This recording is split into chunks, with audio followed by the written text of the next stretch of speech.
এই নির্বাচন সরকার বদলের নির্বাচন না, এই নির্বাচন ঠিক করবে দেশের মালিককে।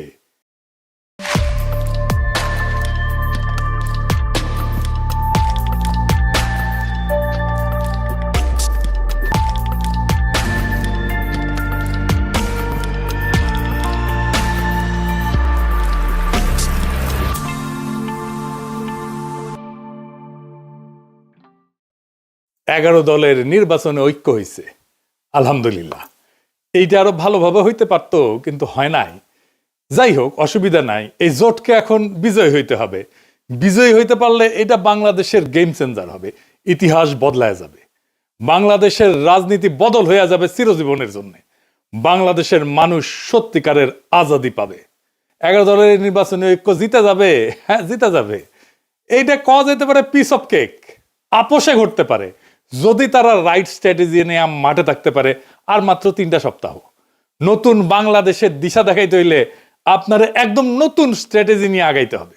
আমার স্ট্র্যাটেজি কলে ফুল প্রুফ, বন্দুকের গুল্লি মিস হইতে পারে, আমার স্ট্র্যাটেজি মিস হবে না। কিন্তু মুশকিলটা হইতেছে, আমি যেহেতু জোটের কেউ না, আমি তো হরিদাস পাল, তাই আমার এই ইউটিউব বানাই কইতে হইতেছে যে কেমনে এই স্ট্র্যাটেজিটা ইমপ্লিমেন্ট করবে। তাতে একটা মুশকিল আছে, এটা তো যায় না যাবে প্রতিপক্ষ। আসলে প্রতিপক্ষ যায় না যায় বা বুঝা যায় আপনি কোন স্ট্র্যাটেজি নিতেছেন, এটা প্রতিপক্ষের বুঝতে তো সময় লাগবে না, তাই না? একেবারে বেকুব না হইলে। তাই এই স্ট্র্যাটেজি কয়া দিলেও অসুবিধা নাই। 11 দলীয় জোট এটা যদি অনুসরণ করে ভালো, না করলেও সমস্যা নাই। অনেকে শিখা যাবেন কেমনে জাতীয় ইলেকশনে জিতে আসতে হয়। নির্বাচন আসলে অগলের মাথায় আসে একটা নির্বাচনে ইস্তেহার বানাইতে হবে, লেখা লাগবি। 2018 সালের ইলেকশনে তখন ঐক্যফ্রন্টের ইলেকশন কাজ করতেছি লুকায় থেকে, মানে আন্ডারগ্রাউন্ডে থেকে। আমি ঐক্যফ্রন্টের বুঝাইতে পারলাম না যে ইস্তেহার একটা ভুয়া জিনিস। ইস্তেহার আপনারে ইলেকশনে জেতায় না, জেতায় অন্য কিছু। এই ভূখণ্ডের রাজনৈতিক ইতিহাসে 2টা নির্বাচন ফেনোমেনাল হয়েছে। একটা 70-এর নির্বাচন আর 91 নির্বাচন। একটা মুজিব জিতছিল, আর একটা জিতছিল খালেদা জিয়া। মুজিবের 70-এর নির্বাচনে জিতাইছিল কি কন্ত 6 দফা স্বায়ত্তশাসন, তাই না? 91 খালেদা জিয়া জিতাইছিল কি? উনার একটাই কথা, ওদের হাতে গোলামির জিনজির, আমাদের হাতে স্বাধীনতার পতাকা। এই কথাটা, এই যে 6 দফা আর স্বাধীনতার পতাকা, এটা কি নির্বাচনী ইস্তেহারে লেখা ছিল? না, লেখা ছিল না। তাহলে এটা কি যা এত সিম্পল, এত ছোট, অথচ এত পাওয়ারফুল? কি এটা? এটা হইতেছে স্ট্র্যাটেজিক ডক্ট্রিন। নতুন কথা মনে হইতেছে, আগামী নির্বাচনে 11 দলের স্ট্র্যাটেজিক ডক্ট্রিন লাগবে একটা, যদি জিততে চায়। আজকাল আলাপ সেই স্ট্র্যাটেজিক ডক্ট্রিন নিয়ে আসেন। আগে বুঝে নেই কেন স্ট্র্যাটেজিক ডক্ট্রিন ইস্তেহারের চাইতে অনেক বেশি গুরুত্বপূর্ণ। আর স্ট্র্যাটেজিক ডক্ট্রিন আসলে কি, এর হাতি না ঘোড়া? আসেন আল্লাহর নামে শুরু করি। ইস্তেহার হইতেছে নির্বাচনের আগে দেওয়া প্রতিশ্রুতির তালিকা, কি কি করা হবে তার ঘোষণা, মূলত ভবিষ্যৎ নির্ভর। আর স্ট্র্যাটেজিক ডক্ট্রিন হইতেছে রাজনীতিকে দেখার দৃষ্টিভঙ্গি, ক্ষমতার উৎসকে সেটা নির্ধারণ করা, রাষ্ট্র কার জন্য, তার স্থায়ী উত্তর একটা স্ট্র্যাটেজিক ডক্ট্রিন।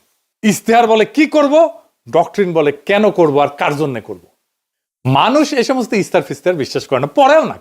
রাজনৈতিক দলের কর্মীরাও পড়ে না, কারণ সারা দুনিয়ার বাস্তবতা হইতেছে প্রায় সব দলই একই প্রতিশ্রুতি দেয়।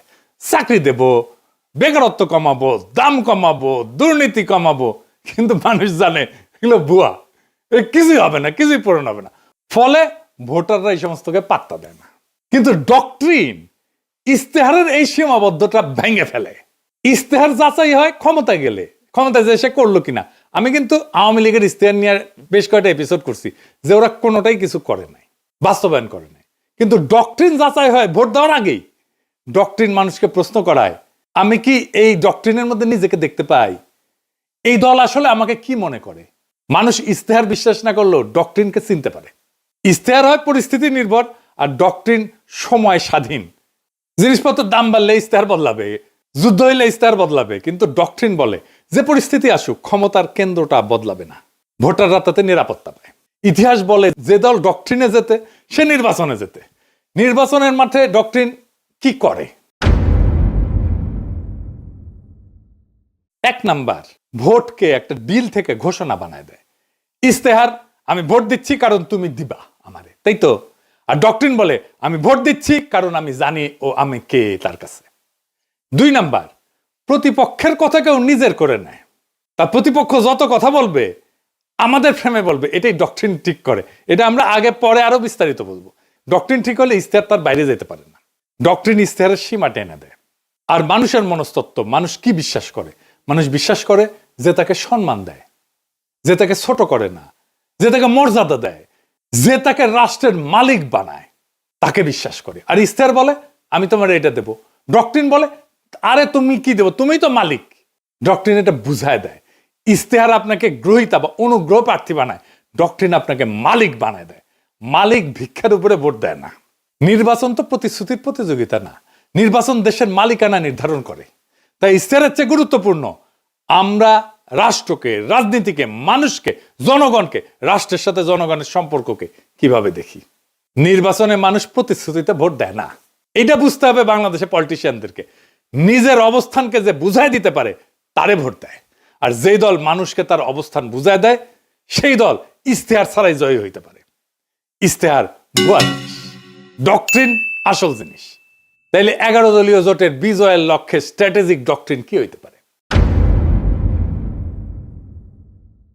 আগে দেখে নেই বিএনপির স্ট্র্যাটেজিক ডক্ট্রিন কি এই নির্বাচনে, বলতে পারবেন? এটা জানা দরকার, কারণ এই বিএনপির স্ট্র্যাটেজিক ডক্ট্রিনকে হারাইতে হবে। কি সেটা? সেটা হইতেছে সবার আগে বাংলাদেশ। আমার আগে আমরা, আমাদের আগে দেশ, সবার আগে বাংলাদেশ। সবার আগে বাংলাদেশ, সবার আগে বাংলাদেশ। দেখেছেন উনারা সচেতন ভাবে করছেন কিনা এটা উনারাই বলতে পারবেন। তবে এইটা একটা plain and pure strategic doctrine বিএনপির। সবার আগে বাংলাদেশ এটা কেবল স্লোগান না, এটা একটা ডক্ট্রিনাল স্টেটমেন্ট। এইটাই ক্ষমতার উৎস নির্ধারণ করে। তাহলে এই ডক্ট্রিনাল স্টেটমেন্টের সমস্যা বের করতে হবে। সমস্যাটা কি? এই স্লোগানের সমস্যা বের করতে পারলে এইটারে ফাইট করা সহজ। আর এইটারে ফাইট করতে পারলে বিএনপি পুরা ক্যাম্পেইন কোলাপস করবে। আসেন এটা দেখে নিই, আমরা বিস্তারিত খুঁটায় খুঁটায় দেখব। তাইলে বুঝবেন এই সরল কথার মধ্যে কি গরল লুকায় আছে। গরল মানে জানেন তো, বিষ বিষ বিষ। তো দানের শীষের এই ডক্ট্রিনে কি বিষ লুকে আছে সেটা আমরা খুঁজে দেখি। সবার আগে বাংলাদেশ মানে বাংলাদেশ নামে একটা বিমূর্ত সত্তা আছে। সেই সত্তার যে স্বার্থ সেটা জনগণের উপরেও প্রাধান্য পাইতে পারে। অর্থাৎ জনগণ আগে না, রাষ্ট্র আগে। এটা একটা স্পষ্ট স্টেট ফার্স্ট ডক্ট্রিন। এটা শাসনের বৈধতা তৈরি করে। এই স্লোগান দিয়ে বলা হয় দেশের স্বার্থে সব কাজ করা হবে। ফলে অধিকার সীমিত করা, মত প্রকাশ দমন করা, কঠোর সিদ্ধান্ত নেওয়া, দমন পীড়ন করা সবই নৈতিকভাবে বৈধ হয়ে যায়। হাসিনার মতো। হাসিনাও এই একই ধরনের ডক্ট্রিনে বিলিভ করত, বিশ্বাস করত। এটারে বলা হয় ইংরেজিতে ইনস্ট্রুমেন্টাল লেজিটিমেসি ডক্ট্রিন, মানে উদ্দেশ্যের নামে পদ্ধতির বৈধতা। মানে উদ্দেশ্য হইতেছে আগে রাষ্ট্র, সবার আগে বাংলাদেশ। সেই জন্যে ওই সবার আগে বাংলাদেশকে রাখার জন্য যা যা পদ্ধতি আমি অ্যাপ্লাই করব সব বৈধ, সব সহি। এইটা জনগণকে সাবজেক্ট না অবজেক্ট বানায়, মানে জনগণ আর মালিক থাকে না, শাসিত হওয়ার বস্তু বানায় ফেলে। এই ফ্রেমে দেশ উপরে, জনগণ নিচে। জনগণ দেশকে সেবা দিবে, সেবা। জনগণ এখানে রাষ্ট্রের মালিক না, রাষ্ট্রের উপকরণ। এইটাকে প্যাটার্নালিস্টিক ডক্ট্রিনও বলা যায়, মানে অভিভাবক সুলভ শাসন ডক্ট্রিন বা অভিভাবকত্ববাদী রাষ্ট্রনীতি। এটা মানে কি? রাষ্ট্র নিজেকে জনগণের অভিভাবক মনে করে, আর জনগণকে দেখে অপ্রাপ্ত বয়স্ক, বুঝে না, নতুন, অক্ষম হিসাবে। এই এই সোনামণি বসো, জান তুই টেকে হ্যাঁ নয় নতুন নতুন। যাদের হয়ে রাষ্ট্র ভালো বুঝে সিদ্ধান্ত নেয়। এই ডক্ট্রিনে জনগণ মালিক না, তত্ত্বাবধানে থাকা ব্যক্তি, যার সম্মতি প্রয়োজনীয় না, আনুগত্যই যথেষ্ট। প্রশ্ন করাকে দেখা হয় অকৃতজ্ঞতা হিসাবে। Paternalistic doctrine. বোঝা গেছে হাসিনা বলতো অকৃতজ্ঞ জাতি। এইখানে রাষ্ট্র বলে তোমার চেয়ে আমি বেশি বুঝি, আমি সবচেয়ে বেশি বুঝি। এই অভিভাবকত্ববাদী রাষ্ট্রনীতি এমন একটা শাসন দর্শন যেখানে জনগণ নাগরিকরা রাষ্ট্রের সন্তান। সন্তান বললে ভালো শোনায়, আসলে ওই অর্থে না আর কি, মানে অপ্রাপ্ত বয়স্ক জনগণ। দেখেন সবার আগে বাংলাদেশের ডক্টরিন কিন্তু পাল্টায় না কখনোই। মানে ধরেন যুদ্ধেও একই থাকে, সংকটেও একই থাকে, দমনেও একই থাকে। যুদ্ধও মানাবে, এটা সংকটও মানাবে, দমনেও মানাবে, কারণ দেশের জন্য সব যুক্তি খাটে। এটি ডক্টরিনের লক্ষণ। ডক্টরিন হয়ে উঠতে হইলে এরকম যে কোনো পরিস্থিতিতে এইটা কাজে লাগবে। এটা সীমা টানে না, ক্ষমতাকে অসীম কইরা দেয়। এই স্লোগানে কোথাও বলা নাই কি করা যাবে না, জনগণ কখন না বলবে, ক্ষমতার সীমা কোথায় বলা নাই। ক্ষমতা নিজেই তার সীমা ঠিক করে। এটা আনচেকড সোভার্নিটি ডক্ট্রিন, সীমাহীন সার্বভৌমত্বের ডক্ট্রিন। এইটা নিয়ন্ত্রণহীন সার্বভৌমত্ববাদী রাষ্ট্রনীতি।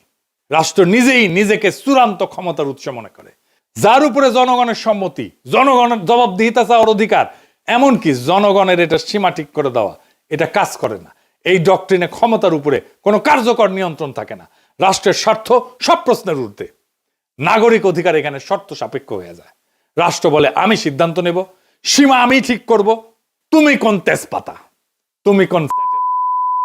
তার মানে সবার আগে বাংলাদেশ কোনো আবেগী স্লোগান না, এটা এমন একটা স্ট্র্যাটেজিক ডক্ট্রিন যা রাষ্ট্রকে জনগণের উপরে স্থাপন করে এবং ক্ষমতাকে সীমাহীন বৈধতা দেয়। তাইলে এই সবার আগে বাংলাদেশ এই স্লোগানের স্ট্র্যাটেজিক ডক্ট্রিনকে হারাইবেন কেমনে? এই প্রথম কৌশল হইতেছে এটাকে আক্রমণ করা যাবে না। আক্রমণ না করে হারানো যায়, খুব চমৎকার ভাবে হারানো যায়, অপরূপ ভাবে হারানো যায়, মোলায়েম ভাবে হারানো যায়। কারণ আপনি এটা ব্যাখ্যা করতে পারবেন না এখন কেন এটা খারাপ। আপনি জনজনে ধরে বুঝাইতে পারবেন না, টাইম নাই, কইতে পারবেন না বুঝিস এই স্লোগান কিন্তু তোমার স্লোগান। তাই এইটার কৌশল অন্য। কি সেই কৌশল? এই স্লোগানকে গ্রহণ করতে হবে। আমরা এটাকে গ্রহণ করতেছি কারণ রাজনীতিতে যে স্লোগান জনগণের মনে কিছুটা ঢুকে গেছে, সেটাকে ভাঙা সহজ হয় না, কিন্তু সেটাকে নতুন অর্থ দিতে পারলে জেতা যায়। আমরা এটাকে নতুন অর্থ দেব। তাইলে কি হবে? Counter narrative. কিভাবে আমরা এই কথাটাকে নতুন মিনিং দিতে পারবো, নতুন অর্থ দিতে পারবো? তাহলে আমাদের এমন একটা স্লোগান আবিষ্কার করতে হবে যেই স্লোগানের মানে এই বিএনপির স্লোগান সবার আগে বাংলাদেশের স্লোগানের অনিবার্য পরিণতি বলে মনে হয়, ডেস্টিনি বলে মনে হয়। কি হইতে পারে সেটা? সবার আগে বাংলাদেশের কাউন্টার ন্যারেটিভ হবে আমরাই বাংলাদেশ। ওরা বলবে সবার আগে বাংলাদেশ, আমরা বলবো সেটাই তো আমরাই বাংলাদেশ। এখানে কোনো ঝগড়া নাই, এখানে কোনো কনফ্রন্টেশন নাই, এখানে কোনো কন্ট্রাডিকশন নাই, এখানে আছে কমপ্লিশন, সম্পূর্ণতা। বিএনপি বলছে কি আগে, আমরা বলছি ওইটা আসলে কি, কেন আমরাই বাংলাদেশ। বিএনপির সবার আগে বাংলাদেশ স্লোগানকে আমরাই বাংলাদেশ স্লোগান সুপারসিড করে যাবে। এখানেই মূল খেলা। আমি এখানে কয়েকটা দিক ব্যাখ্যা করব কেন, কিভাবে এটাকে সুপারসিড করে যাবে। আসেন সেটা বুঝে দেখি, খুব মজা লাগবে। প্রথমে দার্শনিক ব্যাখ্যা, মানে পলিটিক্যাল ফিলোসফির ব্যাখ্যা। বাংলাদেশ জমি না, পতাকা না, সংবিধানের কাগজ না। বাংলাদেশ হলো মানুষের সমষ্টিগত রাজনৈতিক অস্তিত্ব। এখান থেকে আসে জনগণের সার্বভৌমত্ব। মানুষ মানে রাষ্ট্রের মালিক। তাই আমরাই বাংলাদেশ কোনো আবেগী কথা না, এটা সার্বভৌমত্বের ঘোষণা। বিএনপি দেশকে একটা বাইরের বস্তু হিসেবে দেখে, আমরা দেশকে নিজেদের পরিচয় হিসেবে দেখি। 2 নাম্বার, রাষ্ট্রনৈতিক ব্যাখ্যা বা স্টেট লজিক। বিএনপির ফ্রেম রাষ্ট্র আগে, রাষ্ট্র সিদ্ধান্ত নেয়, মানুষ উপকারভোগী। আমাদের ফ্রেম মানুষ আগে, মানুষ সিদ্ধান্ত নেয়, রাষ্ট্র মানুষের যন্ত্র। এইখানে ক্ষমতার কেন্দ্রটা বদলায় যায়। এইটাকে বলে সাবজেক্ট শিফট। বিএনপি বলে আমরা দেশ চালাবো, আমরা বলি আমরাই দেশ। এই অবস্থান থেকে কাউকে হারাইতে গেলে বলতে হয় তুমি দেশ না। এইটা তো সে বলতে পারবে না। রাজনীতিতে এর চেয়ে আত্মঘাতী কথা আর নাই। 3 নম্বর হইতেছে পলিটিক্যাল স্ট্র্যাটেজির ব্যাখ্যা। এটারে বলা হয় ক্লাসিক ফ্রেম হাইজ্যাকিং।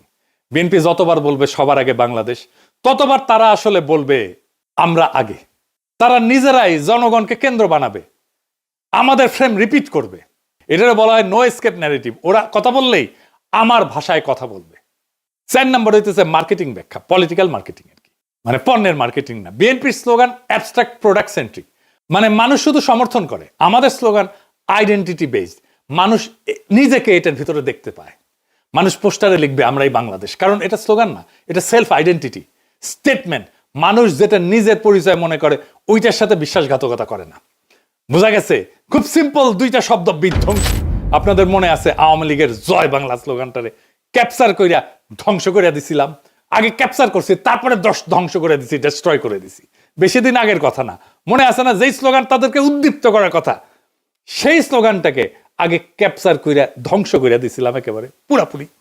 এই টেকনিকে এবার আসেন ইলেকশন জার্নির আর্ক, সেটা আবার কি? এটা আসলে কি? নয়া নয়া জিনিস করছেন দাদা, কঠিন মনে হচ্ছে, আরে কঠিন না, সেল চালাইয়া বুঝে যাবেন। আসেন সেল চালাইয়া বুঝে নিই। এইটা আসলে ভোটের আগে থেকে ক্ষমতায় যাওয়ার পর পর্যন্ত জনগণকে একসাথে নিজের সাথে যুক্ত রাখার রোডম্যাপ, পথ নকশা। এখানে ভোট শুধু একটা ঘটনা, পুরো গল্প না, ঠিক আছে? বর্তমান বাংলাদেশের বাস্তবতাটা কি? এটা কি জন অসন্তোষ এটা দিয়ে শুরু হয়? তা না, শুরু হয়েছে একটা হতাশা দিয়ে, গভীর হতাশা দিয়ে, একটা ভ্রম দিয়ে, একটা ভুল দিয়া। সব বদলাইছে মনে হয়, কিন্তু আসলে কিছু বদলায়নি। আগের বন্দোবস্ত, আগের রাষ্ট্রযন্ত্র, আগের ক্ষমতার ভাষা, আগের নিয়ন্ত্রণ সব ঠিক আছে, শুধু মুখ বদলাইছে, দল বদলাইছে। মানুষ স্পষ্ট দেখতেছে বিএনপি ধীরে ধীরে আওয়ামী লীগের আগের জায়গাগুলো নিচ্ছে, কাঠামো ভাঙতেছে না, দখল বদলাচ্ছে। সবচেয়ে গুরুত্বপূর্ণ বাস্তবতা হইতেছে তারেক রহমান তো নির্বাচিত প্রাইম মিনিস্টার না, কিন্তু তিনি ডিফ্যাক্টো দেশের প্রধান সিদ্ধান্ত কেন্দ্র। এখানে মানুষ বুঝে যায় সমস্যা ব্যক্তি না, সমস্যা হচ্ছে একই রাষ্ট্র একইভাবে চলে। এই উপলব্ধিটাই ইলেকশন জার্নির প্রকৃত শুরু। নির্বাচন শেষ না, নির্বাচন দিয়ে নাগরিক তার মালিকানা দখল করবে। এখানে ইলেকশন জার্নির আর্ক পূর্ণতা পায়। স্লোগান থেকে যাত্রা, এর প্রথম ফেজে কি হবে? পরিচয়কে জাগরিত করা। আমরাই বাংলাদেশ, এটা আমাদের পরিস্থিতিকে জাগ্রত করবে। এই পর্যায়ে প্রতিশ্রুতি কম, দর্শন বেশি। এর লক্ষ্য কি? মানুষ ভোটার না, মানুষকে বলা আপনি একটা পলিটিক্যাল এন্টিটি, রাজনৈতিক সত্তা। 2 নাম্বার ফেজে কি? নৈতিক প্রশ্ন, মরাল কোশ্চেনিং। এখানে প্রশ্ন উঠবে, আমরাই যদি বাংলাদেশ হই তাহলে এত অন্যায় কেন, এত অবিচার কেন, এত বেইনসাফি কেন? এখান থেকে আসবে ইনসাফের প্রশ্ন। ইনসাফ মানে ভিক্ষা না, দয়া না, অধিকার ফেরত নেওয়া। মানুষ তখন বোঝে অন্যায়টা তো তাহলে আমার বিরুদ্ধে, বেইনসাফি তো আমার বিরুদ্ধে। আমরাই যদি বাংলাদেশ হই আর এই বাংলাদেশে যদি বেইনসাফি থাকে তাহলে এই বেইনসাফি আমার বিরুদ্ধে, কারণ আমি তো বাংলাদেশ। 3 নাম্বার ফেজ, ইনসাফের কাফেলা। এটা একটা কালেকটিভ জাস্টিসের ফেজ, সম্মিলিত ন্যায়ের যাত্রা। মানুষ বোঝে আমি একা না, আমার অভিজ্ঞতা সবারই। এখানেই জন্ম নেয় কাফেলার ধারণা। কাফেলা মানে পার্টি না, কাফেলা মানে পোস্টার না, এটা একটা নৈতিক যাত্রা। আমার ভোটটা তো দেওয়া হবে তাকেই যে আইন বানাবে, যেকে আমি সংসদে পাঠাচ্ছি। এটা একটা যাত্রা, যে আইন সমাজে ইনসাফ কায়েম করবে। এই ভোট শুধু ব্যালটের ভোট না, এটা ইনসাফ কায়েমের কাফেলা। 4 নাম্বার ফেজ, আজাদির দোরগোড়ায় পৌঁছানো। শেষ পর্যায়ে প্রশ্ন বদলায়, কে ক্ষমতায় যাবে এটা প্রশ্ন না, বরং আমরা কিভাবে শাসিত হব সেইটা প্রশ্ন হয়ে দাঁড়ায়। আজাদি মানে নিজের জীবনের উপরে নিজের কর্তৃত্ব। এখানে নির্বাচন ক্ষমতার উৎস না, এই নির্বাচন হইতেছে আজাদির দরজায় পৌঁছানোর মাধ্যম। ইনসাফের কাফেলা দিয়ে আজাদির দরজায় পৌঁছানোর মাধ্যম হইতেছে নির্বাচন। তাইলে কেন এই যে সিম্পল মেসেজ আমরা এই বাংলাদেশ, এটা কেন আমাদের জিতায় দেবে? 5টা সিম্পল কারণে জিতায় দেবে। 1 নাম্বার, এটা ঝগড়ার রাজনীতি না। 2 নাম্বার, এটা পরিচয়ের রাজনীতি। 3 নাম্বার, এটা মানুষকে ছোট করে না। 4 নাম্বার, এটা মানুষকে রাষ্ট্র বানায়, মালিক বানায়। 5 নাম্বার, এটা প্রতিপক্ষের মুখে আমাদের ভাষা ঢুকায় দেয়। মানুষ যখন বলে আমরাই বাংলাদেশ, সে আর শুধু ভোটার থাকে না, সে হয়ে যায় মালিক। আর মালিক কখনো ভুল জায়গায় দাঁড়ায় না। এই নির্বাচন সরকার বদলেন না, এই নির্বাচন ঠিক করবে দেশের মালিককে। ওরা বলে সবার আগে বাংলাদেশ, আমরা বলি আমরাই বাংলাদেশ। যেদিন মানুষ এটা বুঝে যাবে সেদিন আর কাউকে জিততে হবে না। নির্বাচন নিজেই নিজের ফল ঘোষণা করবে। সেই দিনের অপেক্ষায় আমরা থাকব 12ই ফেব্রুয়ারিতে। ইনকিলাব জিন্দাবাদ। আমরা কি চাই? আপনি কি চান? আমি কি চাই? বাংলা কি চায়? মাটির কি চায়? শহীদ কি চায়? আমরা কি চাই? বাংলা কি চায়? 24 কি চায়? জুলাই কি চায়? আমরা কি চাই? ইনকিলাব কি চায়? বিপ্লব কি চায়? জনতা কি চায়? মাটি কি চায়? বাংলা কি চায়?